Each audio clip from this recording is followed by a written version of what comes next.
एक तरफ जहां हिमाचल में कांग्रेस के 6 विधायकों ने राज्यसभा चुनाव में क्रॉस वोटिंग का सियासी संकट पैदा किया, वहीं दूसरी तरफ उत्तर प्रदेश में भी कांग्रेस के गठबंधन साथी सपा में बीएसपी नेता गुड्डू जमाली की एंट्री हुई। एक तरफ ऑपरेशन लोटस, दूसरी तरफ ऑपरेशन साइकिल। इसी मुद्दे पर डिबेट के बीच न्यूज 24 में समाजवादी पार्टी के प्रवक्ता राजकुमार भाटी से एंकर मानक गुप्ता ने कुछ सवाल किए, जिसे सपा प्रवक्ता काफी उत्तेजित दिखे। उन्होंने भाजपा पर कई आरोप लगाए और इस बीच बार बार एंकर ने कहा कि मुद्दे से भटकना नहीं है और राजकुमार भाटी इससे काफी नाराज दिखे। नाम लेके बता दूं, शशि थरूर ने एक बयान दिया था जिसमें बीजेपी वाले बड़े लाल पीले हुए थे और बड़ी आलोचना की थी। उन्होंने कहा था कि भारत को हिंदू पाकिस्तान बनाने की कोशिश की जा रही है। ये उनका वाक्य, उनका बयान हूबहू लागू होता है भारतीय जनता पार्टी के जो प्रयास हैं, जो तिकड़म है। ये चीज़ें हमारे देश में होती नहीं थी। चुनाव होते थे, चुनाव में जैसे जितना जोर लगाना लगाएं, चुनाव हो गए, एक पार्टी की सरकार बन गई, वो सरकार चलती थी, विपक्ष में आराम से लोग बैठ जाते थे। पाकिस्तान से क्यों तुलना कर रहे हैं? पाकिस्तान से मैं इसलिए तुलना कर रहा हूँ, पाकिस्तान कहां से आ गया इसमें? नहीं, मैं इसलिए तुलना कर रहा हूँ, पाकिस्तान में यही तो हुआ है।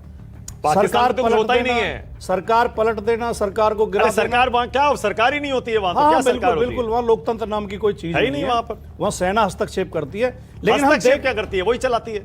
होता क्या था, नेता को जेल भेज देना, प्रधानमंत्रियों को फांसी तक लगाई उन्होंने, फांसी तक पर लटका दिया अपने। अच्छा, एक बात बताइए और ईमानदारी से दिल पे हाथ रख के बताइए, बीजेपी ने आपके एमएलए तोड़ लिए, क्रॉस वोटिंग करवा दी, तो वो ईडी से बिक गए, हिंदू पाकिस्तान हो गया। आप गुड्डू जमाली को क्यों ले आए? फिर बताइए। वो आ गया तो वो अंतरात्मा की आवाज पर आ गया।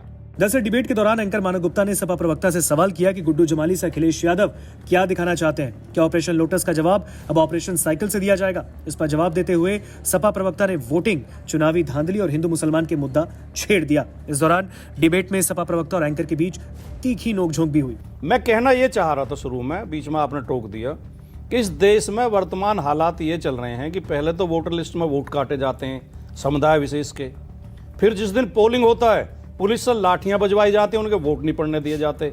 अगर किसी का उदाहरण आपको लेना हो तो मैं बता दूंगा, मैं ज्यादा समय लेना नहीं चाहता। आपने तो पहले ऐसा लग रहा है आपने तो पहले ही बहाने बनाने शुरू कर दिए भाटी साहब। चुनाव हुआ नहीं अभी से आपने कहा कि वोटर लिस्ट से मुसलमानों के नाम काट दिए, पोलिंग वाले दिन लाठी चला के उनको वोट नहीं देने दिया जाता। मेरी बात सुनो, अगर आप ये कह रहे हो, ये मुझे बहुत ही खराब बात लगी आपकी कि आप जो सामने दिखाई दे रहा है उसे नकार रहे हो। आप बताइए ना मुझे, कौन से मुसलमानों के नाम काटे वोटर लिस्ट से? बताइए जरा। मैं बताता, आप साबित करिए। मैं बताता हूँ। डिबेट में तू मैमे की शुरुआत हुई जब सपा प्रवक्ता ने एंकर के इस सवाल के जवाब में शशि थरूर का उदाहरण दिया और कहा कि उन्होंने एक बार जो बयान दिया था कि भारत को हिंदू पाकिस्तान बनाने की कोशिश की जा रही है वो बिल्कुल सही है।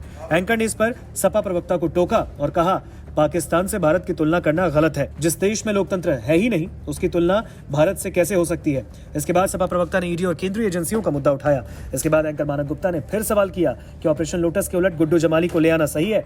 एंकर ने पूछा कि फिर बीजेपी सपा में क्या फर्क है? इस पर सपा प्रवक्ता ने भाजपा पर गंभीर आरोप लगा दिए। उन्होंने कहा गुड्डू देश को बचाने के लिए, पीडीए को बचाने के लिए सपा में आए। उन्होंने आरोप लगाते हुए कहा वोटर लिस्ट में वोट काटे जाते हैं समुदाय विशेष के, चुनाव के दिन लाठी बरसाई जाती है। इस पर एंकर ने फिर टोकते हुए कहा आप बहाने बना रहे हैं। एंकर ने पूछा कौन से मुसलमान हैं जिनके लिस्ट से नाम हटे, हमें बताएं।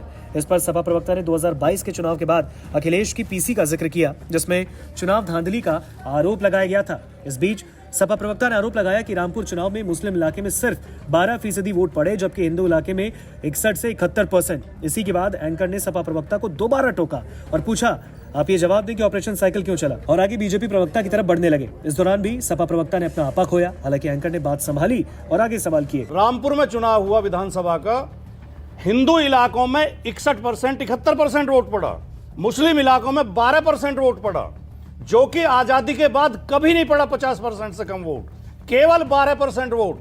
और सैकड़ों वीडियो सोशल मीडिया पे थे, पुलिस हर नुक्कड़ पर अच्छा ठीक है, ओके नहीं, आप मुझे आरपी सिंह एक मिनट, और इसका जवाब या तो आप दें या बीजेपी। आरपी सिंह देंगे, मैं कहां से दूंगा जवाब? मैं तो सिर्फ इतना मेरा वाक्य पूरा होने दें, मेरा वाक्य पूरा। रुकिए ना, मुद्दे पर नहीं, मेरा कृपया वाक्य पूरा। अरे आप क्योंकि इस डिबेट को कहीं और ले गए भाटी साहब। मैंने 2 सबूत आपके सामने था कि आपने अगर एक शब्द भी झूठ हो, आपने भी ऑपरेशन साइकिल चला दिया। मैं तो ये कहने वाला मानक जी, आप इसको ले गए, पहली बार आप इस तरह कर रहे हैं। आपके चैनल पे ये नहीं होता, ये दूसरे चैनल पे होता है कि बात कहने नहीं दी जाती। तो दीजिए, आपने मेरा वाक्य पूरा होने दीजिए, मेरा वाक्य पूरा होने दीजिए।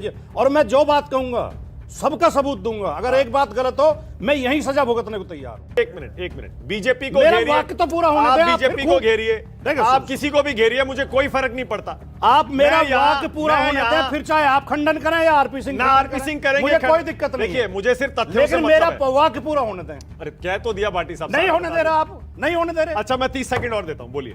पहले तो वोटर लिस्ट से वोट काटते हैं, हाँ, फिर ठीक है। मतदान के दिन लाठियां चलाते हैं, वोट नहीं पड़ने देते, हाँ। फिर काउंटिंग में बेईमानी करते हैं, फिर भी बहुमत ना आए तो विधायकों को खरीद लेते हैं। ठीक है। बीजेपी प्रवक्ता ने सपा प्रवक्ता के आरोपों का खंडन किया और कहा कि पूरी डिबेट हिंदू मुसलमान कर दिया, मुसलमान वोट को टारगेट किया गया, टीवी चैनल को इस्तेमाल कर वोट बैंक की राजनीति की, लेकिन जितना मर्जी हिंदू मुसलमान कर ले इससे कुछ हासिल नहीं होने वाला। इसके बाद एंकर ने बीजेपी प्रवक्ता से भी पूछा कि आखिर भाजपा हर राज्य में ऑपरेशन लोटस क्यों चला रही है। इस पर बीजेपी प्रवक्ता ने कर्नाटक राज्यसभा का जिक्र छेड़ा, जहां बीजेपी के एक विधायक ने वोट नहीं डाला और एक ने खिलाफ में वोट डाला। उन्होंने कहा राजस्थान में कांग्रेस बसपा के 6 विधायकों को साथ ले गई, ऐसे में सिर्फ बीजेपी पर आरोप लगाना गलत है। उन्होंने कांग्रेस पर भी निशाना साधा और वह टारगेट कर कर अपने लिए मुसलमान वोटों को पक्का करने की कोशिश करें। ये सब कहकर जो उन्होंने किया वह दिखता है कि कितना शर्मसार है ये, इस प्रकार की भाषा, इस प्रकार की बात।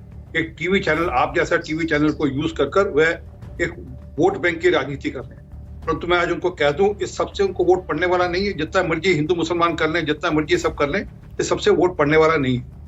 और आपने कह दिया अगर इनको कोई अच्छा इशू तो सुप्रीम कोर्ट जा सकते थे, सुप्रीम कोर्ट से राहत ला सकते थे। और अगर मैं खुद कह रहा हूँ, अगर इस प्रकार की बात इलेक्शन कमीशन की, इलेक्शन कमीशन सत्ताधार में हुई और उनके संज्ञान में उन्होंने जांच नहीं कराई तो उसको उसकी पैरवी होनी चाहिए। लोजपा रामविलास के नेता ए.के. वाजपेयी ने भी ये कहा है कि विधायकों का दल बदलना कोई नई बात नहीं। मुलायम सिंह जनता दल से चले गए थे, इसलिए भाजपा को बदनाम न किया जाए। ये विपक्षी दल जो आरोप लगाते हैं ना, वो बीजेपी का ऑपरेशन लोटस, और ये 80 के दशक में भजनलाल का नाम आपको याद होगा, क्या होता था? आया राम गया राम। और उसके बाद ये मुलायम सिंह जनता दल छोड़ के हमारे गए थे, वीपी सिंह कांग्रेस से आए थे। मतलब ये कोई पहली बार थोड़ी हो रहा है, ये पॉलिटिक्स में बड़ा नॉर्मल चीजें हैं। कभी ये पार्टी छोड़ देंगे, कभी वो पार्टी छोड़ देगा, कभी कोई अपनी मर्जी से जाएगा, कभी कोई अपने डिसीजन से जाएगा, ये तो चलता रहता है। पर चुनी हुई इसको सरकारें इस तरह से कितनी बार गई हैं? बहुत बार गई हैं। पूरी की पूरी सरकार भजनलाल लेके आ गए थे, वीपी सिंह पूरी सरकार तोड़ के चले गए थे। ये छोड़िए, ये इस तरह से बीजेपी को सिर्फ आरोप लगा के बदनाम करने की कोशिश ना करिए, प्लीज ना करिए। लोकतंत्र यहीं रहेगा, ओके। सारी पार्टियां यहां रहेगी। आज वो हैं, कल को ये होंगे, परसों को हम होंगे, नरसों को कोई और होगा। सत्ता आती जाती रहती है। भाटी साहब तो क्या कह रहे हैं, सुना आपने? भाटी साहब क्या कह रहे हैं? भाटी साहब कह रहे हैं कि मतलब वोटर लिस्ट से लेके, बड़ा आसान वोटिंग है। से लेके, काउंटिंग से लेके, बहुत चुनाव के आसान। नतीजों के तो बाद सबूत तक दे सब रहे हैं। जगह बेईमानी कर अरे रहे हैं। सुनिए ना, बहुत आसान है। आरोप टीवी पे लगाओ या लगा के और भाग जाओ। नमस्कार, मैं हूं मानक गुप्ता। अगर आपको हमारा ये वीडियो पसंद आया हो तो इसे लाइक और शेयर जरूर करें, और हाँ, हमें सब्सक्राइब और फॉलो करना ना भूलें ताकि आप देश और दुनिया की कोई खबर मिस ना करें। तो जुड़े रहिए हमारे साथ और देखते रहिए News 24।